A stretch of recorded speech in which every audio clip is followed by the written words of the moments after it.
Usai sudah perjalanan Anwar Usman sebagai Ketua Mahkamah Konstitusi. Anwar Usman resmi diberhentikan dari jabatan sebagai Ketua Mahkamah Konstitusi Selasa 7 November 2023. Adik ipar Presiden Joko Widodo itu juga tidak boleh mencalonkan diri atau dicalonkan sebagai pimpinan MK sampai masa jabatannya berakhir. Anwar terbukti melakukan pelanggaran berat terhadap kode etik atas uji materi soal batas usia Capres dan Cawapres. Jauh sebelum jadi ketua MK dan dipecat, bagaimana rekam jejak sosok Anwar Usman? Anwar Usman berasal dari Bima, Nusa Tenggara Barat.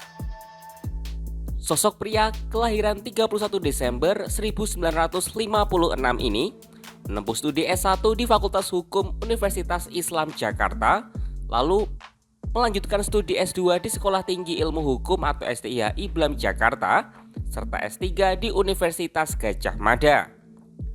Anwar tak langsung menjadi hakim pada awal perjalanan karirnya, tapi justru guru honorer. Permulaan karir di bidang hukum baru Anwar mulai pada tahun 1984 ketika telah menyandang gelar sarjana hukum. Saat itu, Anwar lolos tes calon hakim dan diangkat menjadi calon hakim Pengadilan Negeri Bogor pada tahun 1985. Perjalanan karir Anwar di bidang hukum terus menanjak hingga akhirnya berpindah ke Mahkamah Agung. Sepanjang berkiprah di MA, beberapa jabatan pernah Anwar emban seperti Asisten Hakim Agung pada tahun 1997 hingga 2003 dan Kepala Biro Kepegawaian MA pada tahun 2003 hingga 2006. Anwar resmi menjadi Hakim Konstitusi setelah mengucap sumpah di depan Presiden SBY pada tahun 2011 yang lalu.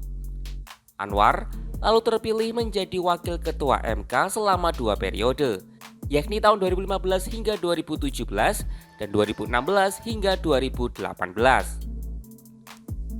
Lalu, pada 2 April 2018, melalui rapat pleno hakim, Anwar terpilih sebagai Ketua MK menggantikan posisi Hakim Arief Hidayat. Selama menjabat sebagai Ketua MK, Anwar telah memutus beragam perkara. Dia jugalah yang menjadi Hakim Ketua Sengketa Hasil Pemilu Presiden 2019. Pada Mei 2022 yang lalu, Anwar resmi menikahi adik Presiden Jokowi, Idayati. Saat itu, Jokowi sendiri yang menjadi wali nikah bagi keduanya. Rencana pernikahan Anwar dengan Idayati sempat diterpa kekhawatiran akan konflik kepentingan. Bahkan, Anwar didesak mundur dari MK. Namun, Anwar mengaku berkenalan dengan Idayati pada Oktober 2021 tanpa mengetahui statusnya sebagai adik dari presiden. Anwar menyebut anggapan yang menilai pernikahannya dengan Idayati sebagai pernikahan politik adalah tak valid lantaran dirinya bukan anggota partai politik.